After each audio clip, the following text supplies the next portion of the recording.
Hello everyone. बेटा आज हमने शुरू करना है अपना chapter final accounts with adjustments. ठीक है। विदाउट एडजस्टमेंट वाला चैप्टर हमारा कंप्लीट हो गया। अब हम चैप्टर सीखने जा रहे हैं financial statement with adjustments.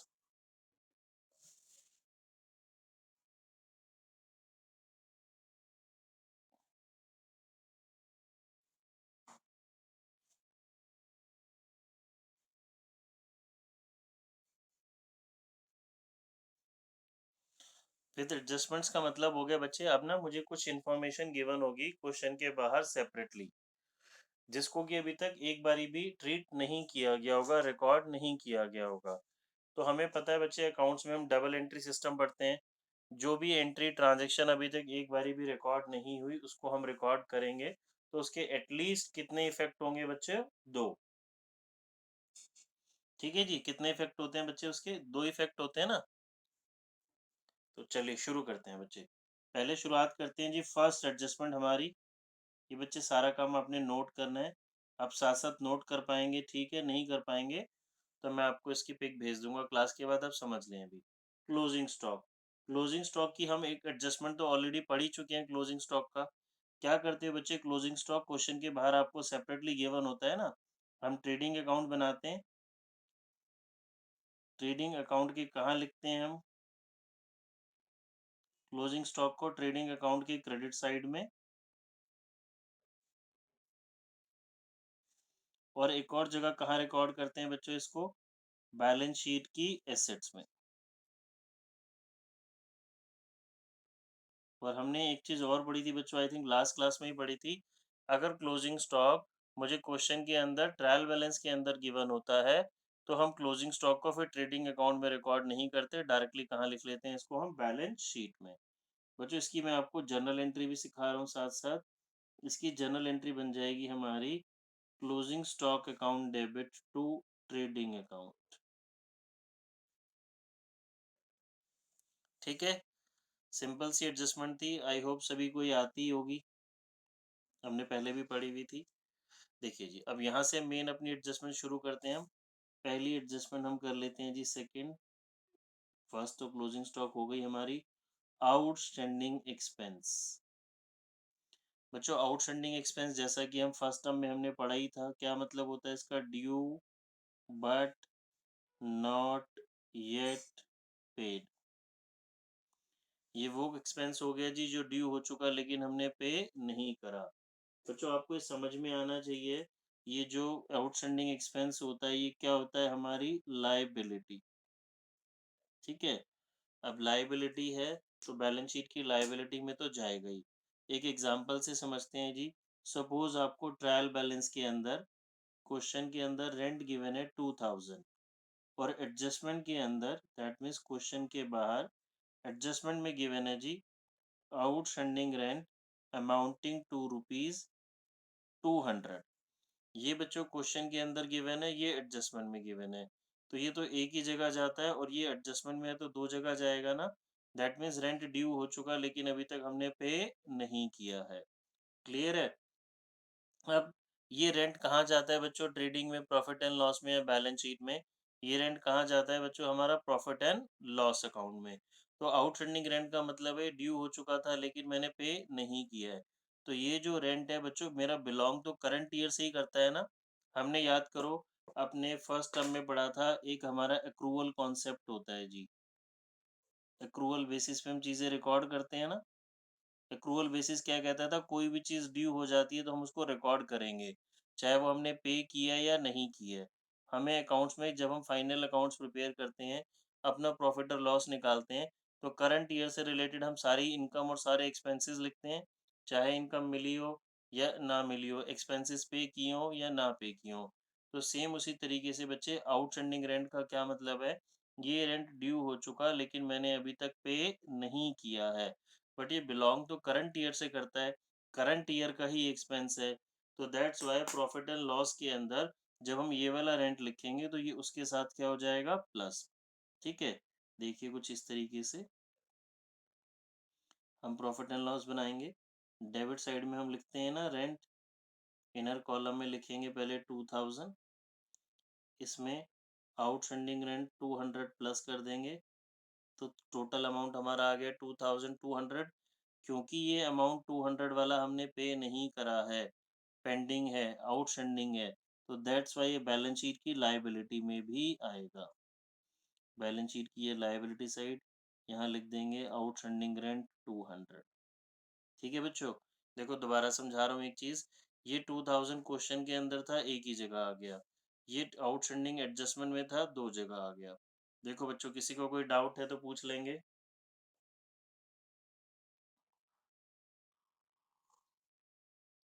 Clear है? अब इसकी जर्नल एंट्री भी समझाता हूँ। सपोज ये रेंट ही है, जर्नल हमने हालांकि फर्स्ट टर्म में पढ़ी हुई है। अगर रेंट ही है तो इसकी जर्नल एंट्री बच्चे हमारी क्या बनती है? Rent account debit to outstanding rent account.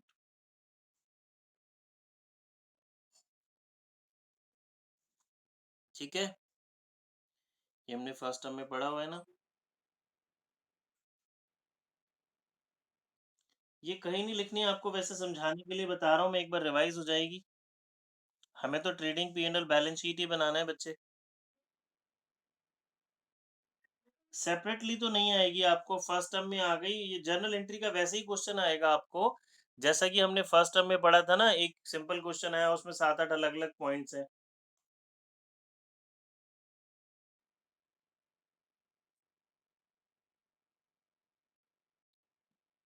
नहीं नहीं, लिखनी कहीं नहीं है आपको, ये लिखनी कहीं नहीं है आपको।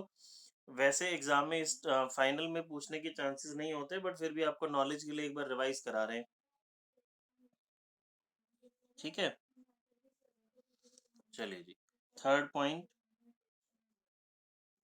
Third adjustment, prepaid expenses.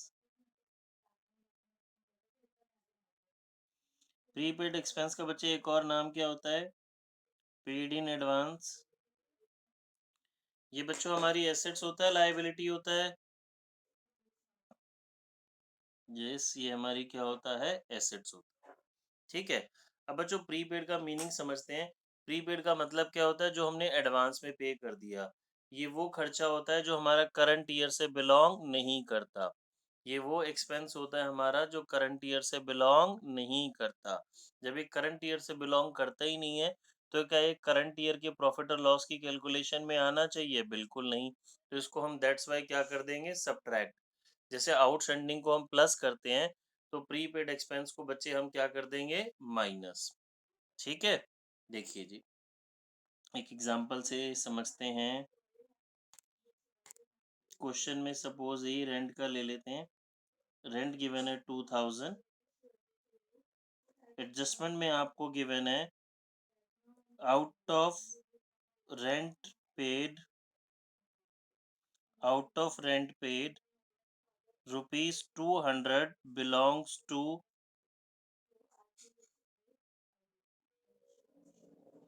₹200 belongs to next year. कह रहा है जो हमने रेंट पे किया है उसमें से 200 कब से बिलोंग करता है जी? नेक्स्ट ईयर से बिलोंग करता है। दैट मीन्स करंट ईयर का खर्चा हमारा वो नहीं है। जब ये 2000 का मतलब है मैं रेंट टोटल पे कितना कर चुका हूँ? 2000। इस 2000 में से 200 करंट ईयर से रिलेटेड नहीं है, नेक्स्ट ईयर से रिलेटेड है। तो क्या ये मेरा करंट ईयर का एक्सपेंस हुआ? नहीं। तो हम इसको क्या कर देंगे? रेंट में से माइनस।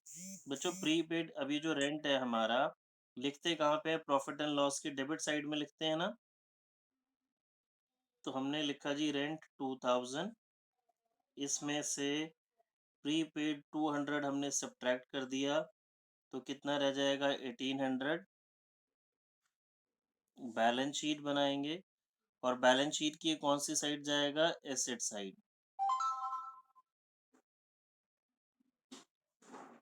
ठीक है बच्चों, अब इसकी अगर मैं आपको जर्नल एंट्री बताऊं तो यही लिख देता हूं मैं इसकी जर्नल एंट्री। हमारा प्रीपेड एसेट्स होता है ना बच्चों, तो इसकी जर्नल एंट्री मेरे पास क्या बन जाएगी? Prepaid rent account debit, prepaid because मेरी एसेट्स होता है, टू कैश अकाउंट अगर मैं पे कर रहा हूं तो। और अगर मैं इस एसेट से यहाँ पे चार्ज कर रहा हूँ, तो मेरी एंट्री बन जाएगी prepaid rent account debit to rent account. इस केस में तो मेरी एंट्री यही बनेगी यहाँ पे, prepaid rent account debit to, आप रेंट ही लिख लीजिए इसको, ये तो पे करते टाइम होती है, क्योंकि यहाँ पे हम इसको इस रेंट से ही चार्ज कर रहे हैं। ठीक है, चलिए नेक्स्ट एडजस्टमेंट पे आते हैं बच्चे।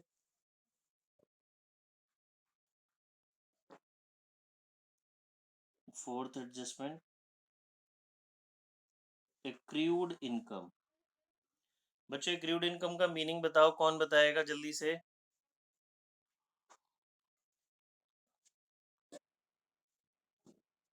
Due but not yet, yes very good, due but not yet received.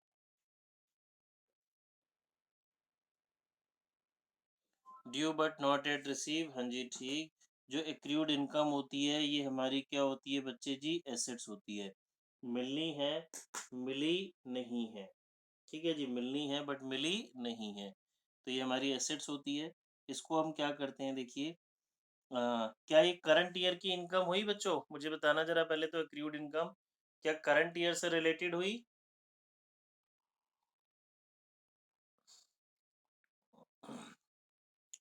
Yes, एक करंट ईयर से रिलेटेड हो गई ना, क्योंकि हमें करंट ईयर की इनकम ये हमारी हमें मिलनी चाहिए थी, बट अभी तक हमें रिसीव नहीं हुई है। तो हम क्या करेंगे इसको, देखिए एक एग्जांपल लेते हैं। क्वेश्चन में लिखा है कमीशन रिसीव्ड, मान लेते हैं जी क्वेश्चन में लिखा है कमीशन रिसीव्ड 4000, क्योंकि कमीशन रिसीव्ड है तो इनकम हो गया। एडजस्टमेंट में बोलता है हमें out of commission received,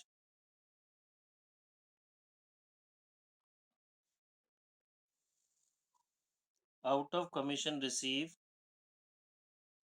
out of commission receive नहीं, इसको हम करते हैं एक्रूड कमीशन, सिंपल एक वर्ड कर लेते हैं, एक्रूड कमीशन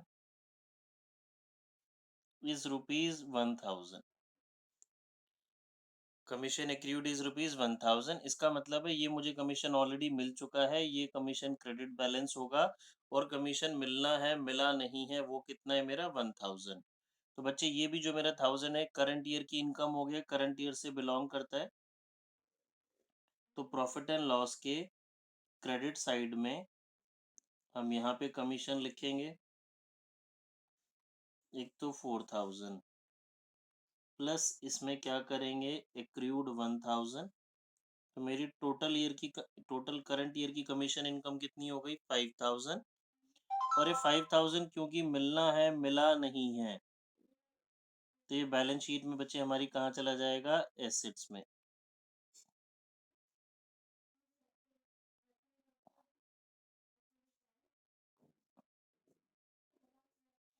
ठीक है बच्चे, इसकी अगर हम जर्नल एंट्री करें यहाँ पे, तो मेरे पास जर्नल एंट्री क्या बन जाएगी? कमीशन अगर मैं वर्ड लिख रहा हूँ, accrued commission account debit to commission account, commission की जगह कोई और इनकम होगी, जो भी इनकम होगी हम उसका वर्ड यूज कर लेंगे। ठीक है बच्चों जी, fifth adjustment, income receive in advance.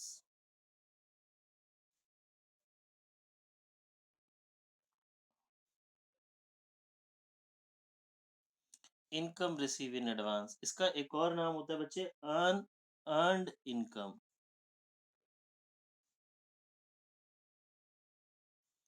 मतलब वो इनकम जो हमने अभी नहीं कमाई बट रिसीव हो गई, इनकम रिसीव इन एडवांस, काम किया नहीं पैसे पहले ही मिल गए, ये बच्चों हमारी क्या होगी? लाइबिलिटी। एग्जाम्पल से समझते हैं, सपोज क्वेश्चन में वही ऊपर बोला, क्या मैडम? एसेट्स होगी ना, देखो बच्चे एक्रूड एसेट्स हो गई, रिसीव इन एडवांस लायबिलिटी हो गई। ये एसेट्स किस लिए हो गई? मिलनी है मिली नहीं। ये लायबिलिटी किस लिए हो गई? टाइम नहीं हुआ, काम नहीं किया, पैसे हमने पहले ही ले लिए।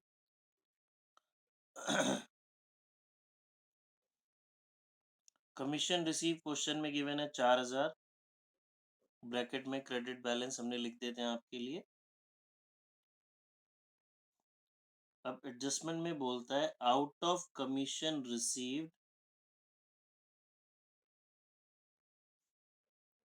1/4 is related to next year. क्या कहना चाह रहा है बच्चों ये? Out of commission receive 1/4 is related to next year, मतलब मुझे जितनी इनकम मिली है उसमें से 1/4 तो कब से रिलेटेड है? हमारी नेक्स्ट ईयर से रिलेटेड है, यानी कि 1/4 हमारी करंट ईयर की इनकम नहीं है। बात आ रही है बच्चों समझ? 1/4 हमारी करंट ईयर की इनकम नहीं है। 4000 में से 1/4 हो गया 1000। 1000 मुझे एडवांस में मिला है, क्योंकि एडवांस में मिला है ये तो करंट ईयर की इनकम नहीं है, तो इसे हम क्या कर देंगे? माइनस 4000 का 1/4 1000 रुपये एडवांस में मिला है, तो ये 1000 हमारी क्या ट्रीट हो गया बच्चे? Liability, income receive in advance. ठीक है। देखिए प्रॉफिट एंड लॉस की क्रेडिट साइड में आते हैं, आएगा तो क्रेडिट साइड में ही बाय कमीशन 4000 मिला है, 1000 को हम क्या बोलेंगे? रिसीव इन एडवांस या अन अर्नड, जो मैंने अभी कमाई नहीं है। और ये 1000 रुपीज एक और जगह कहाँ चला जाएगा? बैलेंस शीट की लाइबिलिटी साइड में, कमीशन रिसीव इन एडवांस या फिर अन अर्नड कमीशन। ठीक है बच्चों जी, इसकी जर्नल एंट्री क्या बनेगी? ये मेरी क्योंकि लाइबिलिटी है, जिसमें से हम इसको हटा रहे हैं अभी। Commission account debit to commission receive in advance.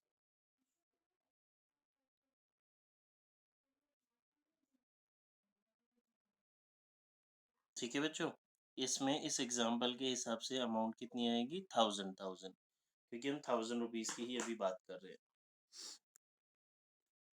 ठीक है, नेक्स्ट एडजस्टमेंट पे आ रहे हैं बच्चे। डेप्रिसिएशन,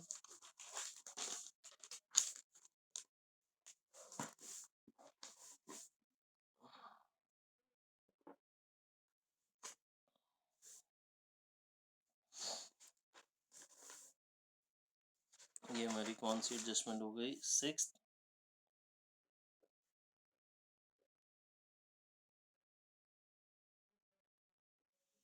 बच्चों डेप्रिसिएशन का मीनिंग याद है? कौन बच्चा बताएगा डेप्रिसिएशन का मीनिंग?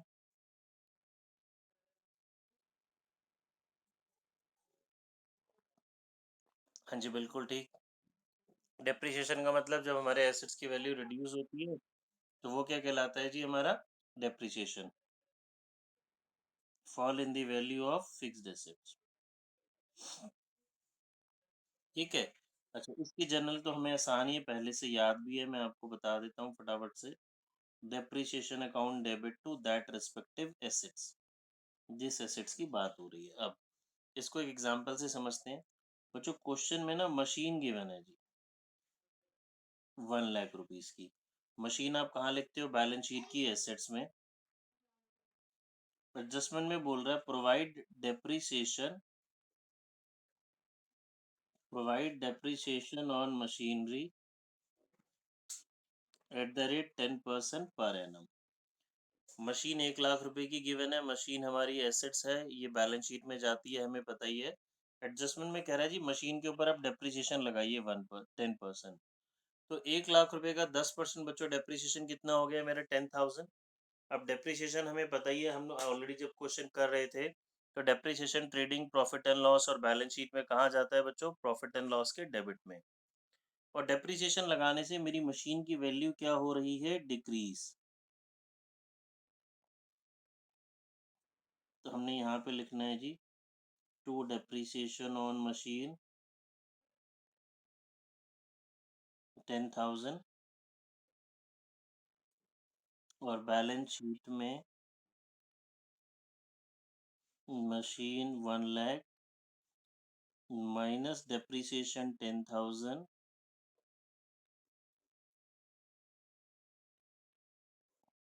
ये बाहर वैल्यू कितनी आ गई जी 90,000। ठीक है बच्चों, बच्चे मिस्टेक क्या करते हैं, यहाँ 90 लिख देते हैं P&L में। P&L में तो सिर्फ उतना ही अमाउंट जाएगा ना जितना डेप्रिसिएशन है। डेप्रिसिएशन सब्ट्रैक्ट करके आपकी एसेट्स कितनी बच गई 90,000, तो ये यहाँ पे जाएगा बच्चे हमारा बैलेंस शीट की एसेट्स में। ठीक है, फिर आती है हमारे पास एक एडजस्टमेंट बैड डेब्ट्स की, डेटर्स की, वो मैं आपको नेक्स्ट क्लास में सिखाऊंगा, उसमें बहुत सारे पॉइंट्स होते हैं। और अभी एडजस्टमेंट बताता हूँ मैं आपको interest on capital. Interest on capital का क्या मतलब होता है बच्चे, कैपिटल के ऊपर हम इंटरेस्ट पे कर रहे हैं, इसकी जर्नल एंट्री होती है हमारी interest on capital account debit to capital account. हमने पढ़ा हुआ था बच्चों 11th क्लास की शुरुआत में अपने प्रिंसिपल्स वाले चैप्टर में कि हम वो पढ़ते हैं बिजनेस एंटिटी कॉन्सेप्ट, बिजनेस अलग है ओनर अलग है। तो इंटरेस्ट ऑन कैपिटल बिजनेस पे करता है, फर्म पे करती है किसको, ओनर को। तो ये बिजनेस के लिए एक्सपेंस होता है और ओनर की इनकम होती है, उसकी कैपिटल में प्लस होता है। देखिए एक एग्जांपल से समझते हैं। क्वेश्चन में कैपिटल गिवन है 1 लाख। कैपिटल बच्चे हम कहाँ लिखते हैं, बैलेंस शीट की लायबिलिटी में, हमें पता ही है। अब एडजस्टमेंट में मुझे बताया गया प्रोवाइड आईयूसी, आईयूसी मतलब बच्चे इंटरेस्ट।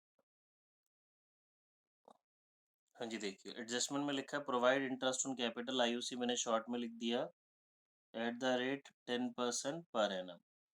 कैपिटल 1 लाख है, इसके ऊपर 10% आपको इंटरेस्ट देना है। ये इंटरेस्ट फर्म दे रही है। ठीक है जी, किसको दे रही है, ओनर को दे रही है।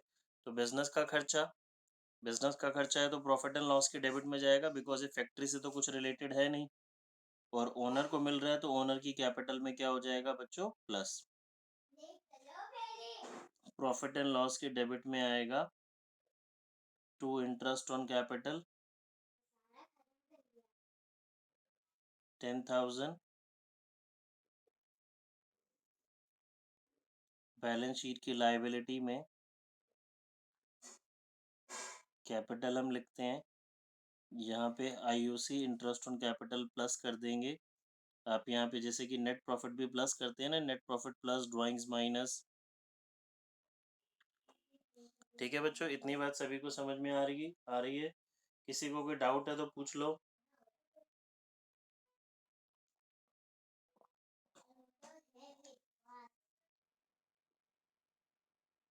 बच्चे। देखो